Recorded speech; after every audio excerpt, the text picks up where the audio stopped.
تباہ کن صورتحال ہے، اس پر مزید بات کرتے ہیں اور اس کے لیے ہمیں جوائن کر رہے ہیں شہباز رانا، معاشی اور بزنس امور کے ممتاز سینئر صحافی ہیں، بہت عمدہ رپورٹنگ کرتے ہیں۔ بہت بہت شکریہ شہباز رانا صاحب۔ مجھے صرف یہ سمجھانے کی کوشش کریں کہ یہ مفتاح اسماعیل یہ بات جو کہہ رہے ہیں یہ کر رہے ہیں منڈے کو، اور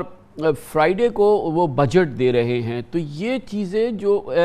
وہ کہہ رہے ہیں 3 دن والی بجٹ سپیچ پہ، بجٹ ڈاکیومنٹ پہ کیوں ریفلیکٹ نہیں ہو رہی؟ یہ تباہ کن صورتحال اس بجٹ ڈاکیومنٹ میں کیوں نظر نہیں آ رہی؟ اور یہ 48 گھنٹے میں کون سی ایسی نئی چیز ہو گئی جو ان کی گفتگو میں یہ آپ تباہی کے تمام مناظر دیکھ رہے ہیں، یہ کیا ہوا ہے؟ جی بسم اللہ الرحمن الرحیم۔ کامران خان صاحب، یہ 3 دن میں یہ کہانی تبدیل نہیں ہوئی۔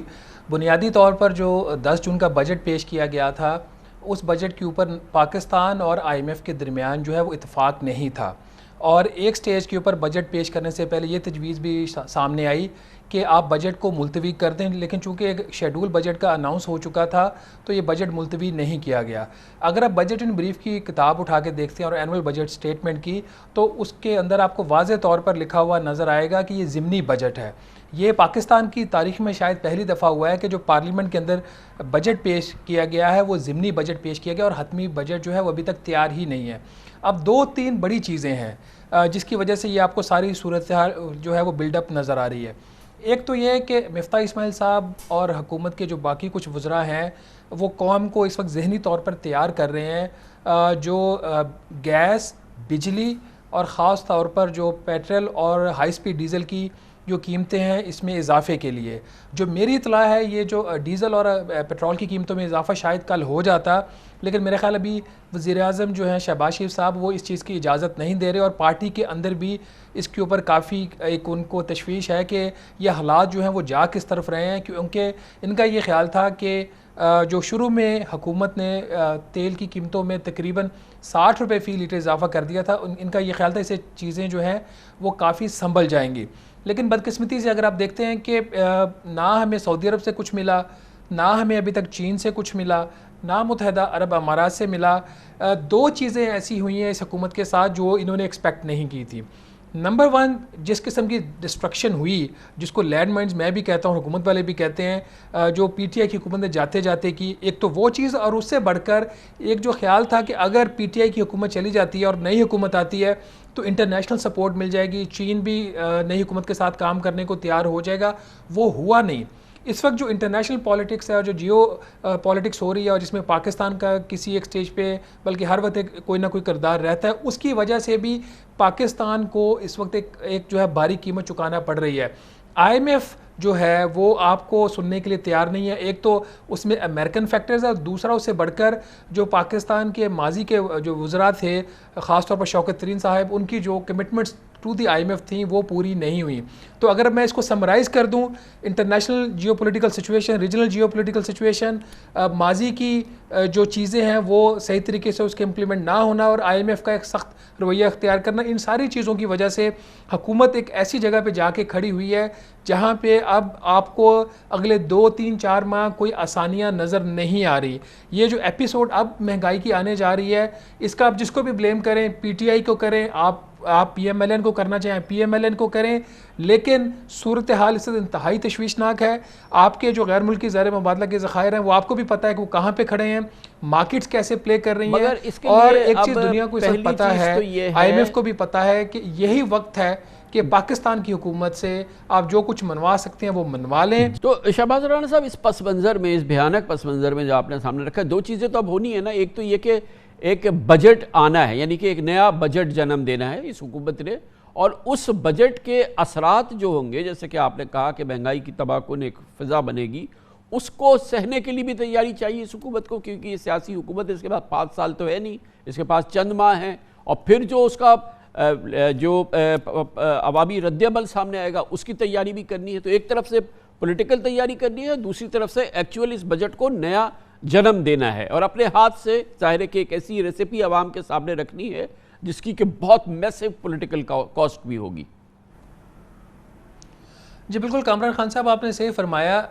ایک تو آپ کا جو بجٹ کا فریم ورک ہے جس کے تحت حکومت نے کوئی 4.9% بجٹ کا خسارہ یا کوئی 3800 ارب روپے اوور آل انہوں نے بجٹ کا خسارہ شو کیا ہے، جس میں 800 ارب روپے وہ ان کی توقع ہے کہ صوبے جو ہیں وہ سرپلس جنریٹ کریں گے۔ آپ کے سامنے خیبر پختونخوا کا کل کا بجٹ تھا اور وہ بیلنس بجٹ تھا، اس میں انہوں نے کوئی کیش سرپلس نہیں دکھایا۔ اس کا مطلب یہ ہوا کہ وفاقی حکومت کے جو اپنے اس بجٹ کے اندر انہوں نے جو اخراجات کو انڈر سٹیٹ کیا ہوا ہے، اس کے علاوہ جو صوبوں سے ان کی توقع ہے 800 ارب روپیہ آ جائے گا، جس کی وجہ سے ان کا اوور آل کا جو ڈیفیسٹ ہے وہ کم ہو جائے گا، اور آئی ایم ایف کا جو ایک ان کی بنیادی شرط ہے کہ آپ نے پرائمری سرپلس جنریٹ کرنا ہے، وہ بھی پوری ہوتی ہوئی نظر نہیں آ رہی۔ تو پورا جو بجٹ کا فریم ورک ہے وہ اس وقت جو ہے وہ دوبارہ ریویو ہوگا، مجھے یہ لگ رہا ہے۔ اس کے ساتھ ہی دوسری سائڈ پہ جو خاص طور پر اس وقت ایک بہت بڑا مسئلہ بنا ہوا ہے پاکستان اور آئی ایم ایف کے درمیان، جو فائنانس بل ہے جس کے تحت حکومت نے مختلف ٹیکسز لگائے ہیں اور کچھ انہوں نے جو ریلیف دی ہے، یہ بھی اب دوبارہ بن رہا ہے۔ اس کے اندر بھی تبدیلیاں آ رہی ہیں، بنیادی تبدیلیاں آ رہی ہیں۔ ایک وہ جو 47 ارب روپے کی حکومت نے ریلیف دی ہے جو تنخواہ دار طبقے کو، یہ ریلیف ایٹ لیسٹ جو ہے ایک آپ کے خاص سیگمنٹ آف دی جو پاپولیشن ہے جس میں آپ کے سیلریڈ کلاس کا ایک طبقہ ہے، اس سے وہ ریلیف نہ صرف شاید واپس لے لی جائے بلکہ اس کے اوپر جو ریٹس ہیں وہ بھی انکریز کر دیے جائیں۔ سٹاک مارکیٹ کو بھی حکومت نے کوئی 8 سے 10 ارب روپے کی ریلیف دی تھی، جو کیپٹل گینز ٹیکس کے اندر انہوں نے ود ہولڈنگ پیریڈ دوبارہ انہوں نے انٹروڈیوس کر دیا، وہ بھی شاید واپس ہو جائے۔ اسی طرح کچھ اور مراد تھیں وہ بھی واپس ہو جائیں گی، اور اس کے اندر فردر چینجز آ رہی ہیں۔ تو یہ ایک جو صورتحال اس وقت بن رہی ہے، یہ بتائیے کہ کیا واقعی آئی ایم ایف کو انہوں نے کنونس کر لیا تھا کہ 4600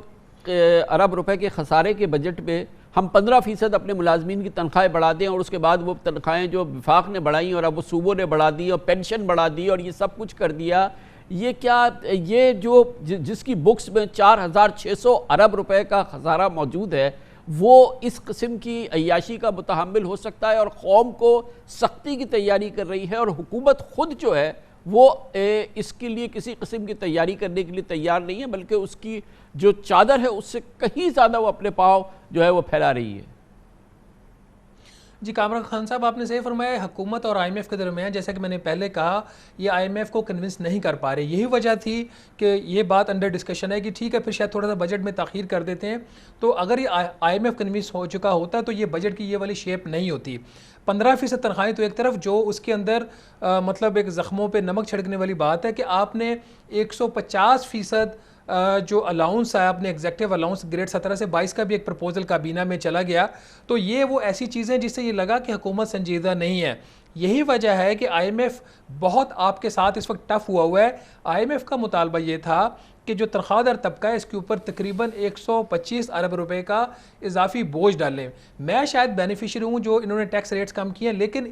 اس موقع کے اوپر آپ کو سیلریڈ کلاس کے اوپر ٹیکس ریٹس میں کمی کرنے کی ضرورت نہیں تھی۔ اگر آپ نہیں بڑھا سکتے تھے کیونکہ جو آپ کو مہنگائی ہے ملک کے اندر، تو آپ کو کم بھی نہیں کرنا تھا۔ تو یہ ایک بہت بڑا ایک مسئلہ بن چکا ہے اس وقت۔ تو اگر تو یہ آئی ایم ایف کے ساتھ اتفاق ہوتا تو یہ جو بجٹ کی شیپ آپ کو نظر آ رہی ہے یہ شیپ ہی نہیں ہوتی۔ یہ جو انہوں نے جو پہلے ایک فریم ورک شیئر کیا تھا آئی ایم ایف کے ساتھ بجٹ اناؤنس کرنے سے پہلے، وہ ان کو بتایا گیا تھا، ان کا ان پرنسپل کانسنٹ نہیں لیا گیا تھا۔ اب یہ جو کل کی جو سٹیٹمنٹ آئی ہے ایسٹر پیریز کی، جو انہوں نے ٹریبیون کو بھی بھیجی، دا نیوز کو بھی، اور باقی ایک دو اخبارات کو بھی، رائٹرز کو بھی، اب یہ ایک بڑی ان یوزل سٹیٹمنٹ ہے جس کے اندر وہ خاتون یہ فرما رہی ہیں جو ان کی سربراہ پاکستان میں، کہ یہ جو بجٹ ہے اس میں ایڈیشنل میئرز لینے پڑیں گے۔ جب پاکستان اور آئی ایم ایف کے جو تعلقات ہوتے ہیں وہ جب اچھے ہوتے ہیں، تو جب مذاکرات ان دونوں پارٹیز کے درمیان ہو رہے ہوتے ہیں، تو ایسے موقع کے اوپر یہ میڈیا کو سٹیٹمنٹس ریلیز نہیں کرتے۔ آئی ایم ایف نے 2 سٹیٹمنٹس دی ہیں، ایک جو آپ نے کل والی سٹیٹمنٹ جو آج چھپی ہوئی ہے،